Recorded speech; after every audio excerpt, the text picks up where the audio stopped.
বন্ধুরা good morning. তোমরা কেমন আছো? আমার হাজব্যান্ড এই যে বাজার থেকে লইটা মাছ নিয়ে এসেছে, নুন হলুদ দিয়ে মাখিয়ে রাখলাম। বন্ধুরা আমি কিচেনে চলে এসেছি। এই যে এবার লইটা মাছ করব, তোমাদের দেখাবো কিভাবে লইটা মাছ করছি।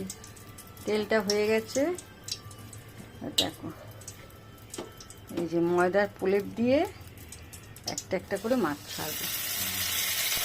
দেখো বন্ধুরা মাছগুলো ভাজছি, একটাও ভাঙছে না। দেখো এরকম লাল করে ভেজে নিতে হবে। এগুলো সমস্ত ভাজা হয়ে গেছে, সব গোটা রয়েছে, একটাও ভাঙেনি। সমস্ত মশলা দিয়ে টমেটো দিয়ে কাঁচা লঙ্কা দিয়ে ভালো করে ভেজে নিই। আমার লইটে মাছের ঝাল সম্পূর্ণ রেডি। কি সুন্দর একটা কালার এসেছে দেখো বন্ধুরা, খুব সুন্দর স্মেল বেরোচ্ছে।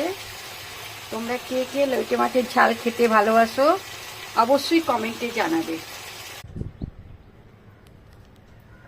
টাটা, রাখি, পরে কথা হবে।